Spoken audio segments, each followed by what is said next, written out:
Thank you, Madison. Okay, well, today's speaker is dedicated to Rotary International's first area of focus, and I would argue the most important, and that is promoting peace. And in today's turbulent times, it's a tall order for sure. Flo Simon is the interim chief of police for the Bellingham Police Department. She was hired as a commissioned officer by the department in 1989 and rose through the ranks to become deputy chief in 2008. Flo has served in that capacity for the past 12 years. Her experiences within the department include patrol, special investigations, field training officer, DARE officer, bicycle patrol, investigations, first level and middle management leadership. Interim Chief Simon served the police department as a crisis negotiator for many years and during several of her assignments. Flo is the first woman to achieve rank of sergeant, lieutenant, deputy chief, and now chief in the Bellingham Police Department since its very inception. Ms. Simon attended North Thurston High School, Western, and is a graduate of FBI's National Academy. She is the treasurer of the Washington chapter of the Academy and has an important part in the recruitment of attendees to the Academy. Interim Simon currently serves as a board member of the Bellingham Public School Foundation and the Whatcom Community Foundation, as well as being a member of the Bellingham Bay Rotary Club. Flo, welcome back to the Rotary Club of Bellingham, and you have the floor. Thank you, Paul. I appreciate that introduction. And I know by the looks on your faces, you're thinking 1989. She must have been about 6 years old. Pretty close, pretty close. I was 23 when I got hired, and I'm just about to finish up my 32nd year at the police department. I want to thank your Rotary Club for having me today. I look forward to some of your questions that you're going to have towards the end. That was a great introduction that you did, Paul. I've been the interim chief since January, and a lot of people ask me, am I putting in for the permanent chief's job? And the answer is no, I am not. I plan to retire this year and take care of my 6-year-old daughter who I got custody of January of 2020. So it's either 100% to the department or 100% to a 6-year-old that needs her mom. And so that's the direction I'm going. The chief's process is currently open. We're looking for a new chief, and hopefully we select the next person to lead this agency on into the future. And I'm looking forward to helping to select that person. I have a couple of different sections that I blocked off to talk about today. And so here we go. The first one that people always ask is, how has police changed in the last 5 years, or even in the last, well, we know how it's changed in the last 30 years, but if I even go back 5 years, I would have to say that we've become mostly social workers. We do a lot of social work out there, a lot of work with people experiencing mental health issues, homelessness issues, and that 75% of the calls that the officers in the daytime go to have some sort of component that deals with behavioral health. And that's just something that's grown to this level in the last 5 years. And it is taxing for our officers to do that.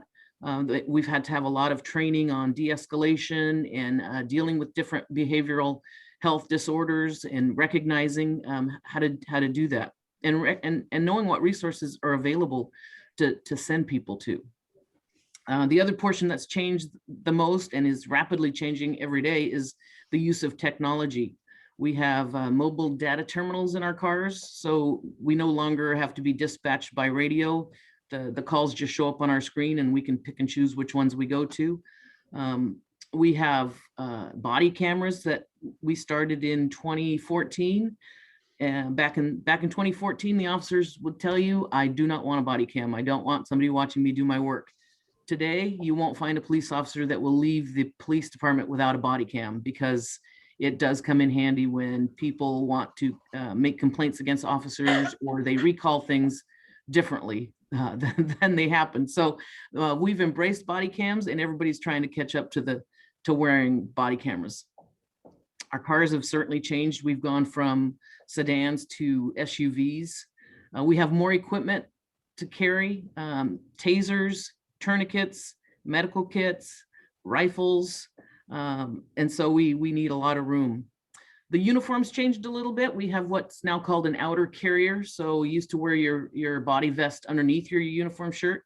Now they wear them on top of their uniform shirts, and it takes the weight off of their belts, off of their hips. And so they carry some of that equipment on their chest instead of on their belts. We have the use of robots for a lot of different things, usually has to do with hazardous devices, but we do have a $10,000 robot that we deploy to the airport quite often and around the county. We also have an unmanned aerial device. Some people call them drones, but drones are usually weaponized and ours are not weaponized. So we have 2 of those that can help with missing people or felons that run from the police department or just oversight on different things. So really, the work has changed a lot, and technology has changed a lot.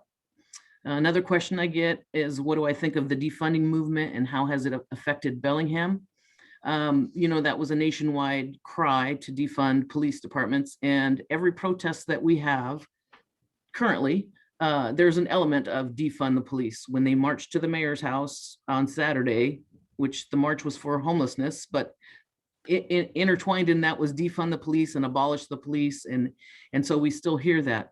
Our city council and our mayor are very supportive of law enforcement and the Bellingham Police Department, and our budget has not taken a hit. It has not been defunded. We still are fully funded to do the things that we need to do.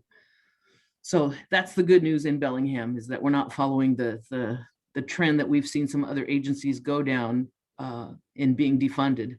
And I think they're seeing what that proves to be. When you take officers off the street or you defund them, you run into some problems.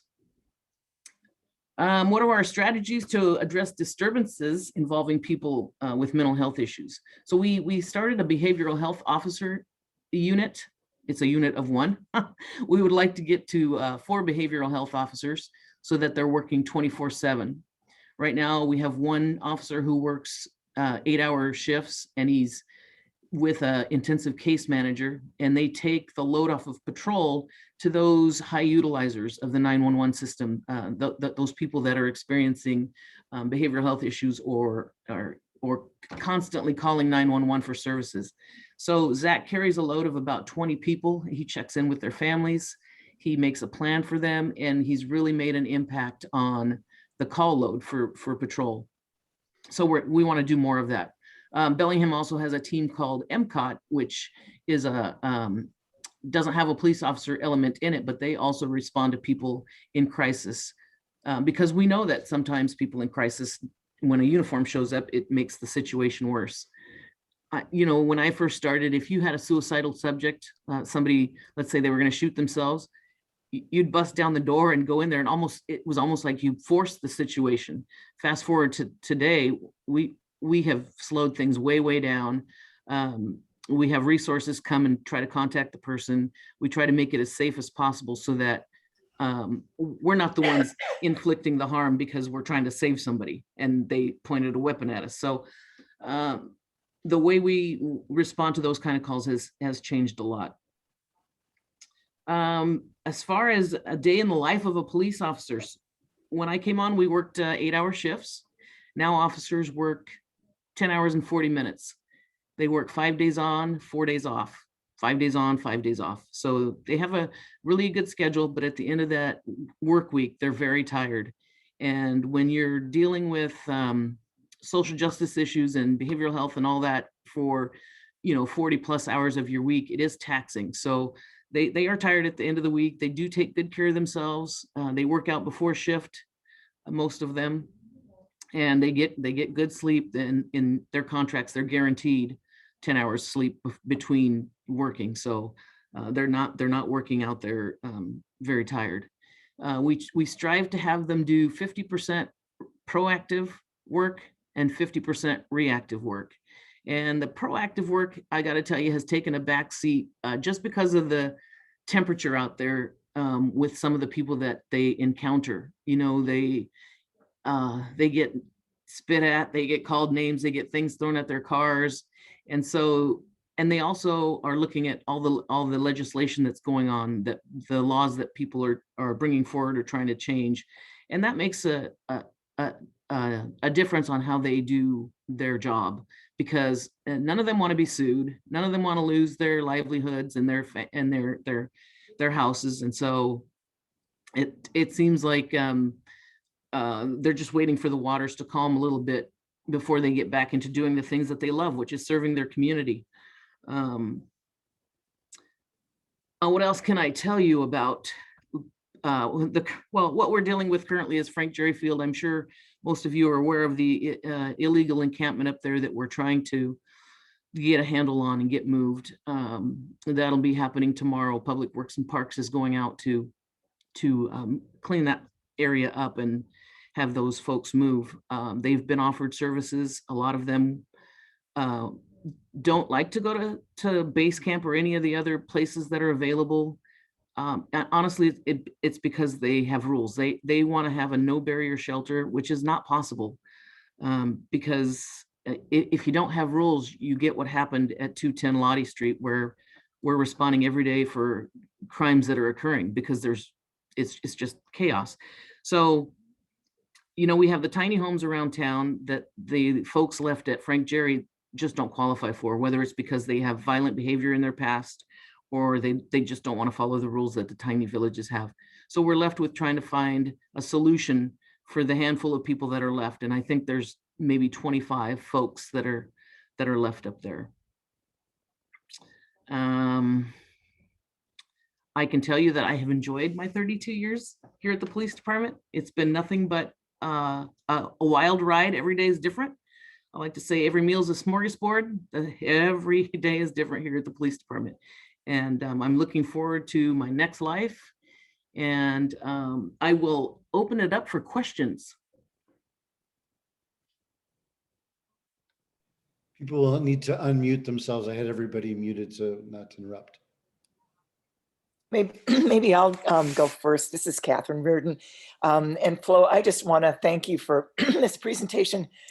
You do such a great job of getting to the core of the issues that the questions that we really do have.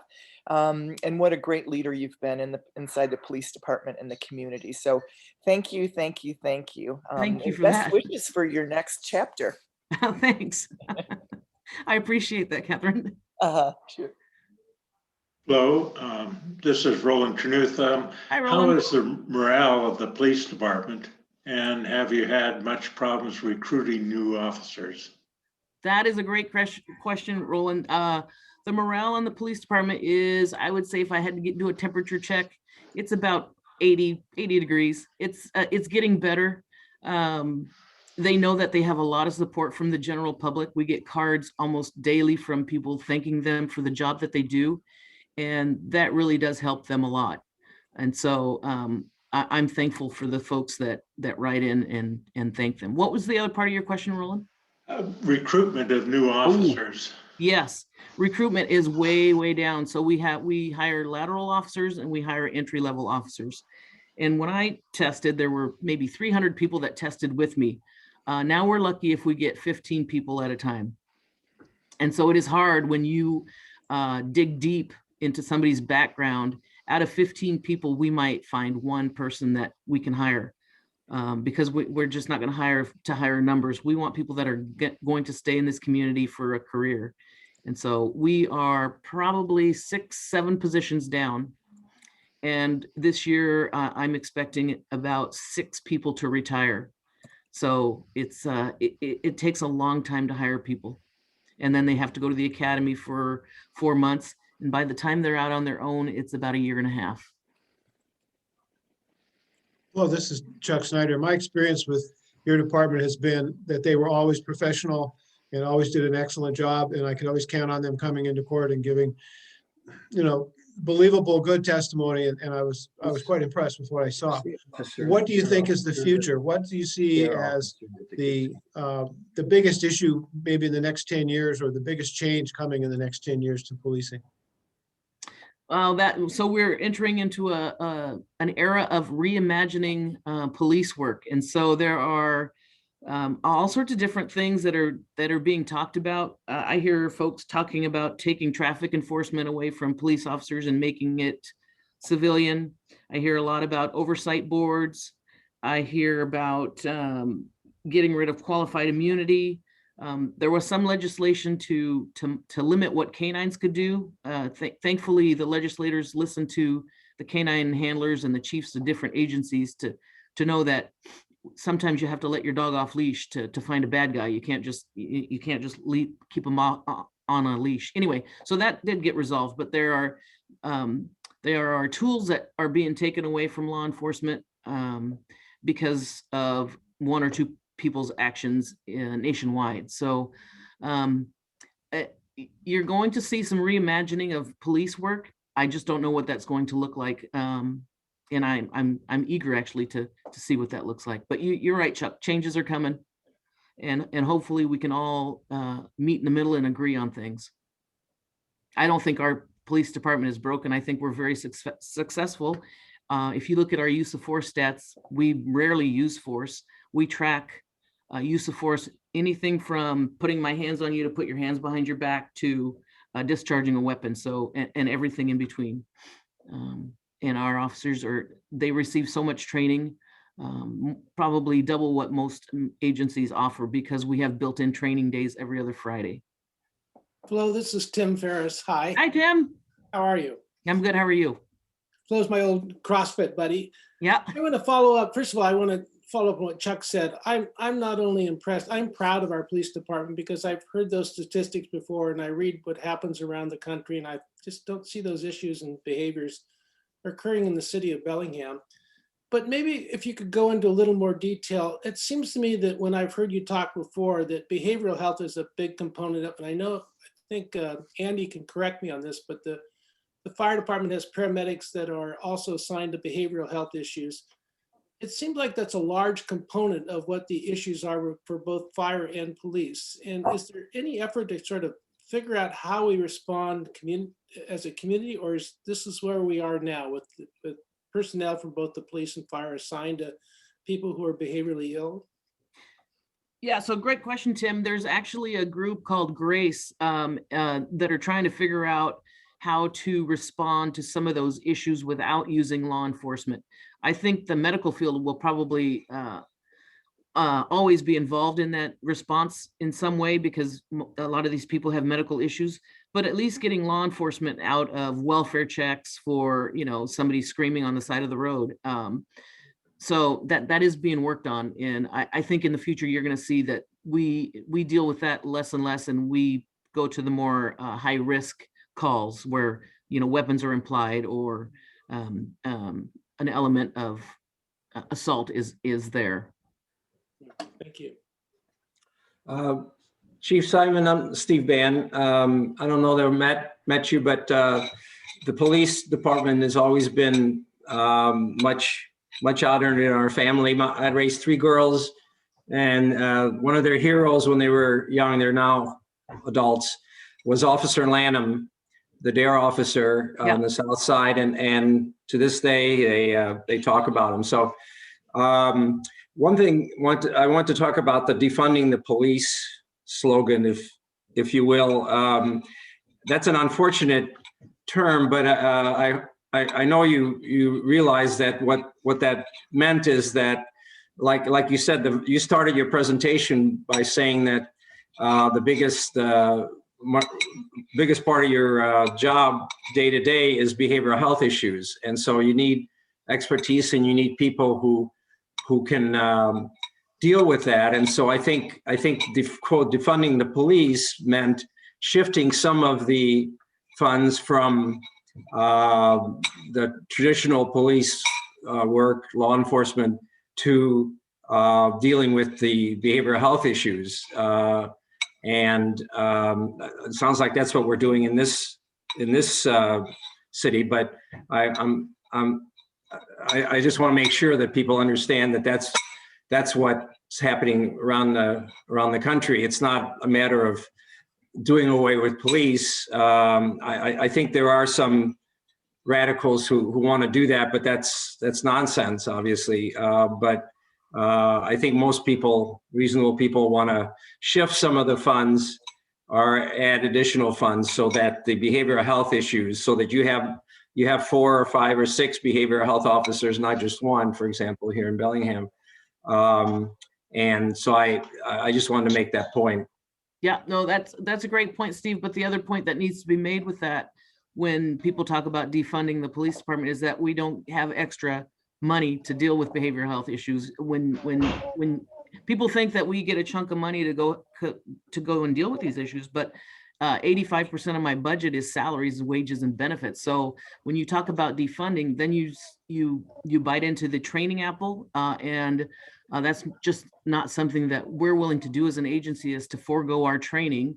And so funds need to we need to come up with funds to deal with those issues, but taking it out of a police budget is just going to harm the communities that you're actually trying to protect. And so that's what I need people to understand, is I totally get the whole defund thing, but you also have to understand the budget. So it should be extra fund the police, not defund the police. Yeah, there you go. For the behavioral health officers, that would be awesome. Right. Flo, Yes. Susie has a great question. Susie, should I ask Flo or you want to ask her?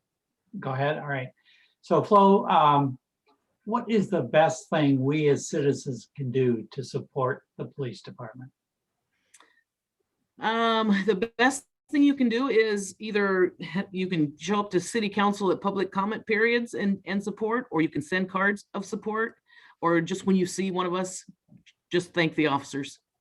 They love it when somebody walks up to them and just says, thank you for what you do. It's the best way. Thank you, Susie. I appreciate that. Flo, this is John Dunn. I'm a psychiatrist, and I just want to make a point that there's probably a lot more mental health issues out there than even you're describing today. In primary care medicine, mental health problems are either the primary presenting problem or a significant component of it in about 40% of the cases that are seen, the appointments that are seen. So it's a huge, pervasive problem in our culture. I don't see it getting any better. No. And so I can foresee a huge shift in that direction in terms of adding people who would do it. I certainly agree that defunding is not the right way to go. And frankly, if I were interested in defunding the police, I would not go and assault the mayor's home. That's not a way of engendering support. Right. You know, we've had to spend a lot of money on the protests and cleaning up the buildings after they tag them. And it's like, but you're talking about taking money out of our budget, yet we're spending extra money on our budget to clean up your mess. So it's just not logical. If you want to protest and you want to stand up for people, that's one thing. But the minute you start breaking laws and vandalizing people's property, you've overstepped. It's no longer a peaceful protest. Hey, Flo, we've heard a lot about during the pandemic that the incidence of deaths and overdoses from the opioid crisis has escalated around the country. Have you seen that here too? We have not seen that here. No. Good question. Glad to hear that. Glad to hear that. In terms of the homelessness problem, what do you see as some sort of practical solutions to this incredible problem of homelessness?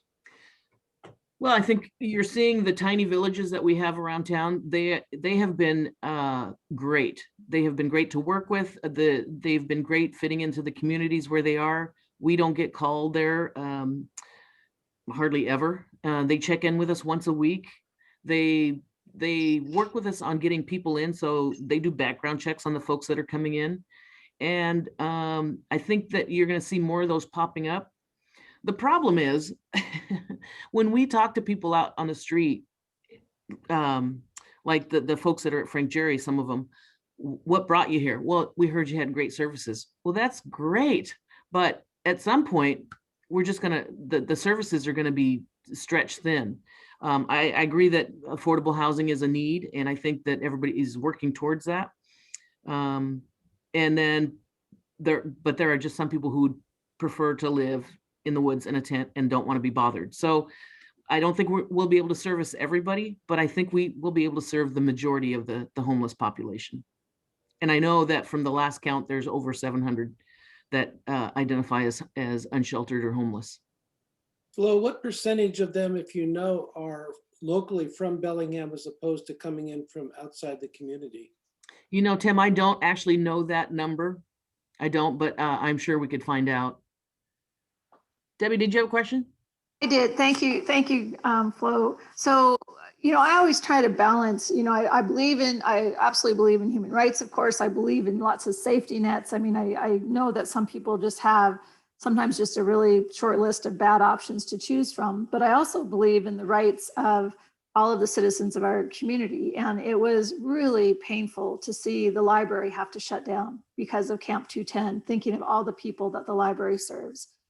And I'm just wondering if you've seen anything from other cities, other communities where because I recognize what you said about the unrestricted, no barrier housing doesn't work, but something in terms of the kind of the last resort that people can go to, if you actually also say there is absolutely no overnight sleeping on city property. And even to the extent that I think panhandling gets really difficult and gets pretty aggressive sometimes. So Right.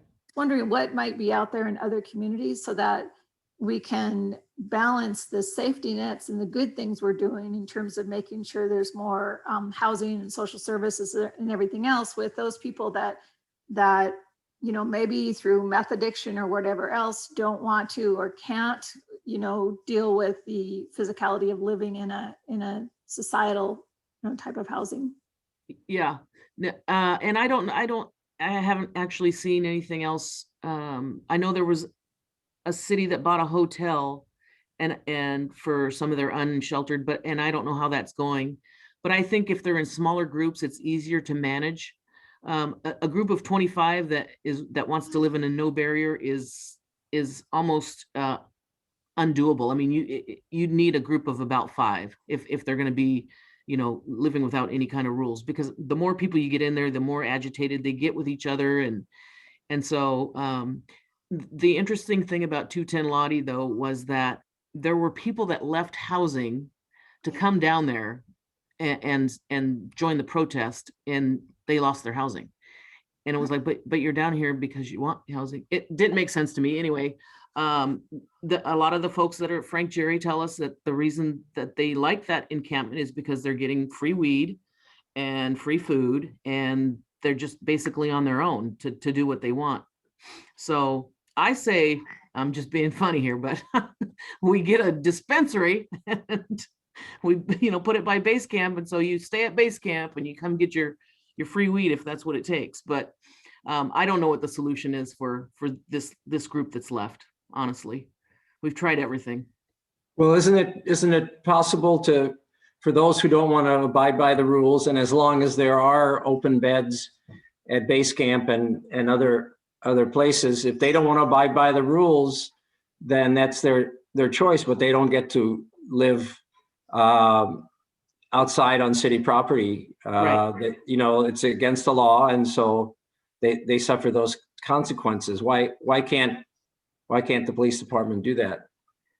Well, we can do that, and we try to do that. But when you have protesters that want to come up against you, when you try to have people follow the rules, it becomes hard. But I agree with you.